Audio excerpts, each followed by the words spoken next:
আরে কি অবস্থা দেখেছিস? এখনো স্যার এলেন না, আমরা তো সকাল সকাল চলে এলাম। আরে ভেগে, তুই একটু চুপচাপ করে বস। কালকে রথযাত্রা গেছে, আমার মনে হয় স্যার দড়ি ধরে টেনেছে, হাত ব্যথা হয়ে গেছে, ওই জন্য সাইকেল চালাতে পারছে না, আসতে দেরি করছে। আরে কিরা, রথ এখন দড়ি ধরে টানে না, রথ তো টোটোর উপর বসিয়ে দেয়, ব্যাটারিতে চালিয়ে দেয় রথ, গড়গড় গড়গড় করে চলে। হ্যাঁ, চুপ করে বস, দরজা খোলার শব্দ শুনলাম, মনে হয় স্যার আসছেন। আরে খোকা খোকিনা, সবাই ভালো আছিস তো? Good morning, good morning. মেরেছে, স্যার তো আমাদের খোকা খোকি বানিয়ে ছাড়লো, আমরা কি আর বাচ্চা আছি? সত্যিই তাই রে, আসলে নতুন স্যার এসছেন তো, ওই জন্য আমাদের বাচ্চা বলছে। আমরা তো চৌবাচ্চা, উনি এখনো জানেন না। হ্যাঁ, তোরা ফিস ফিস করে কি কইতেছিস? শোন, আজকে একটা খুশির খবর বলি। কালকে রথযাত্রা গেছে, তো রথের মেলায় যেতে হবে তো, ওই জন্য হেডমাস্টার মশাই বলেছেন খুব তাড়াতাড়ি স্কুল ছুটি দিয়ে দেবে। ছোট্ট করে কিছু প্রশ্ন তোদের পরীক্ষার জন্য আমি ধরে নি, তাড়াতাড়ি উত্তর দিবি চটপট চটপট করে। ইয়েস স্যার, ইয়েস স্যার, চটপট চটপট কেন, পটাপট পটাপট উত্তর দিয়ে দেবো স্যার। আপনি একবার কোশ্চেন জিজ্ঞাসা করেই দেখুন না। গুড গুড, এইটাই তো চাই। ঠিক আছে কেলটু, এই আমার সামনে বসে আছিস, তোর নাম কেলটুই তো? ইয়েস স্যার, ইয়েস স্যার, আমার নাম কেলটু, অনেকে কেলটে কেলটে কইয়াও ডাকে আমারে।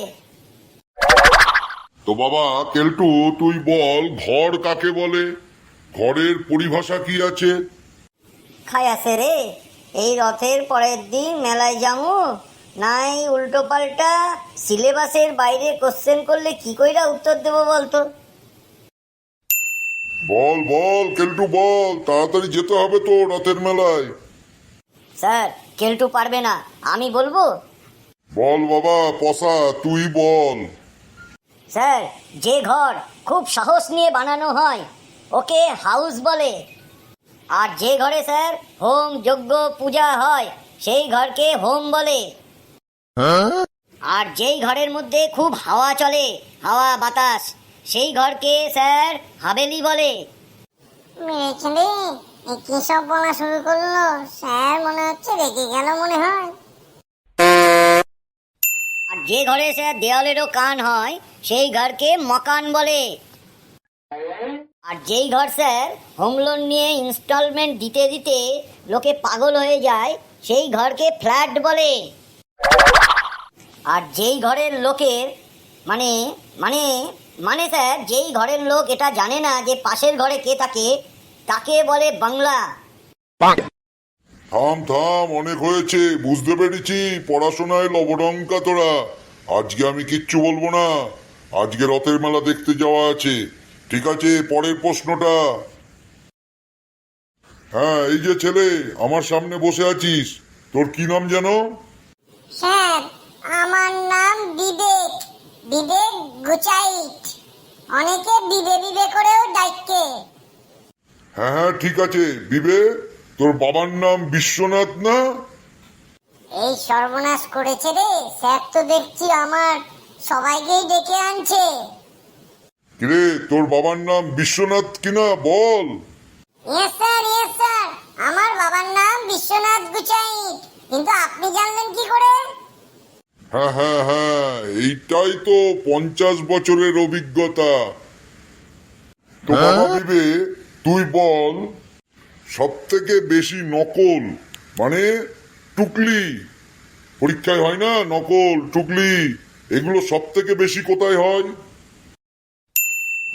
কেন স্যার, এইগুলো সব থেকে বেশি হয় হোয়াটসঅ্যাপে। আমি তো দেখি হোয়াটসঅ্যাপের গুলো শুধু কপি কইরা পেস্ট কইরা দেয়, সুতরাং হোয়াটসঅ্যাপে বেশি নকল হয় আর টুকলি হয়। বাপরে বাপ, তোরা যেভাবে প্রশ্নের উত্তরগুলো দিচ্ছিস আমি তো পাগল হয়ে যাব। ঠিক আছে ঠিক আছে, পরের প্রশ্নটার কে উত্তর দিবি? স্যার, যদি সোজাসুজি কোশ্চেন করেন আমি উত্তর দিয়ে দেবো, আর যদি সিলেবাসের বাইরে করেন তাহলে আমার খুব মুশকিল হবে। আরে না না, সিলেবাসের বাইরে নয়, এগুলো জেনারেল নলেজ, সবকিছু বইয়ে লেখা থাকে না। বল, মোষ তার লেজটা সবসময় হিলাতে থাকে কেন? স্যার মোষের লেজের এত শক্তি নেই যে লেজ মোষটাকে হিলিয়ে দেবে, মানে লেজ ওই জন্যই নাড়াই স্যার, মোষ তো হিলতে পারবে না। কি সাংঘাতিক সব তোরা উত্তর দিচ্ছিস রে, আমি সত্যি আধা পাগল হয়ে গেছি।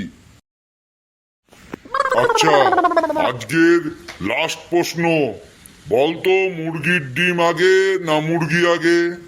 স্যার আমি গত সপ্তাহে নেমন্তন্ন বাড়ি গিয়েছিলাম স্যার, প্রথমে লেবু এলো, তারপর জলের গ্লাস এলো, তারপর ভাত এলো, তারপর এলো ডিম, ডিমের চপ, তারপর এলো ডাল স্যার, তারপর এলো চিকেন মানে মুরগি, সুতরাং ডিম আগে স্যার, মুরগি পরে। বুঝতে পেরেছি তোদের আজ পড়াশোনায় মন নেই। ঠিক আছে, বন্ধু বান্ধবদের বলবি আমাদের চ্যানেলটাকে যেন সাবস্ক্রাইব করে দেয়, আর ভিডিওগুলো প্রচুর পরিমাণে যেন শেয়ার করে অন্য বন্ধুদের দেখার জন্যে। বুঝতে পারলি? ইয়েস স্যার, আমি তো এও বলে দিয়েছি কমেন্ট বক্সে লিখতে ভিডিওগুলো কেমন লাগছে। Good good, very good. ঠিক আছে, আজকে সবাই যা, রথের মেলায় ঘুরবি, খুব আনন্দ কর, কালকে আবার দেখা হবে। স্যার, যাবো তো বটেই। ঠিক আছে, থ্যাংক ইউ স্যার।